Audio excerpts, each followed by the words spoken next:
Halo, selamat datang di RCK. Tema yang akan kita bahas kali ini adalah teknik mendapatkan pelanggan dalam bidang jasa. Untuk unit satu, topik pembahasannya yaitu mengenai jasa. Apa itu jasa? Jasa merupakan setiap tindakan kerja yang ditawarkan oleh salah satu pihak ke pihak lain yang secara prinsip tidak menyebabkan perpindahan sesuatu kepemilikan apapun dan memiliki beberapa elemen seperti manfaat atau nilai intangible yang saling berkaitan yang melibatkan beberapa interaksi dengan pelanggan atau dengan barang-barang milik, namun tidak menghasilkan transfer kepemilikan. Untuk konsep jasa atau pelayanan, mengacu pada tiga lingkup definisi utama, yaitu yang pertama industri. Dalam konteks industri, istilah jasa digunakan untuk menggambarkan berbagai subsektor dalam kategorisasi aktivitas ekonomi, seperti transportasi, finansial, kemudian perdagangan retail, personal service, kesehatan, pendidikan, dan juga layanan publik. Kemudian yang kedua yaitu penawaran. Dalam lingkup penawaran, jasa dipandang sebagai produk intangible yang outputnya lebih berupa aktivitas ketimbang objek fisik. Dan yang ketiga yaitu proses. Sebagai proses, jasa mencerminkan penyampaian jasa inti, interaksi personal, kinerja atau performances dalam arti luas, serta pengalaman layanan. Bagaimana dengan manajemen jasa?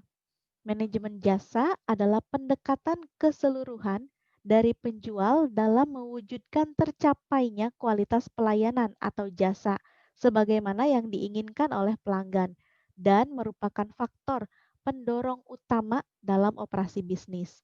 Ada beberapa faktor yang perlu diperhatikan dalam konsep manajemen jasa pelayanan. Yang pertama yaitu merumuskan suatu strategi pelayanan, kemudian mengkomunikasikan kualitas kepada pelanggan, menetapkan suatu standar kualitas secara jelas, menerapkan sistem pelayanan yang efektif, kemudian penjual yang berorientasi kepada kualitas pelayanan, serta survei tentang kepuasan dan kebutuhan pelanggan.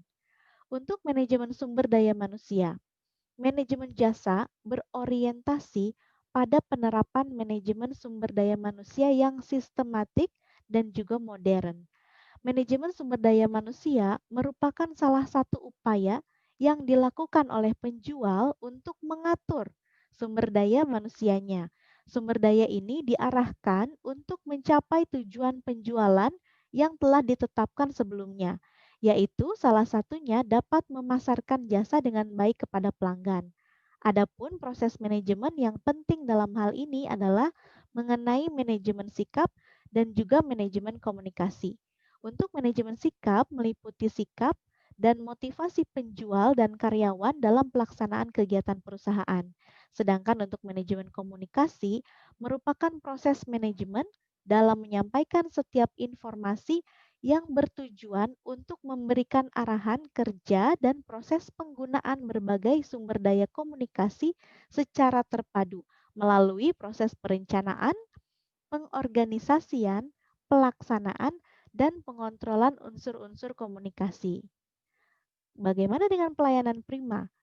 Pelayanan prima atau service excellence adalah salah satu usaha yang dilakukan penjual dalam rangka melayani pelanggan dengan sebaik-baiknya, sehingga dapat memberikan kepuasan kepada pelanggan dalam rangka memenuhi keinginan dan kebutuhan pelanggan, baik berupa produk atau jasa.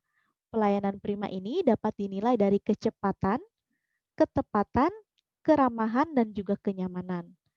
Untuk kualitas pelayanan merupakan ukuran seberapa besar tingkat layanan yang diberikan, mampu sesuai dengan ekspektasi atau harapan pelanggan. Ada dua faktor utama yang mempengaruhi kualitas pelayanan, yaitu pelayanan yang diharapkan dan pelayanan yang dirasakan atau dipersepsikan. Bila pelayanan atau jasa yang dirasakan sesuai dengan yang diharapkan oleh pelanggan, maka kualitas pelayanan atau jasa dianggap baik dan memuaskan. Demikian juga sebaliknya, apabila jasa yang diberikan buruk Dibandingkan jasa yang diharapkan, maka kualitas jasa dipersepsikan negatif atau buruk. Pelayanan yang sering digunakan untuk menilai kualitas pelayanan meliputi 5 dimensi pokok, yaitu yang pertama keandalan, yakni kemampuan untuk memberikan pelayanan yang dijanjikan dengan segera, akurat, dan juga memuaskan. Untuk yang kedua, cepat tanggap, yaitu kemampuan penjual untuk membantu konsumen menyediakan jasa dengan cepat sesuai dengan yang diinginkan oleh pelanggan. Yang ketiga, jaminan, mencakup pengetahuan dan kemampuan untuk melayani dengan rasa percaya diri.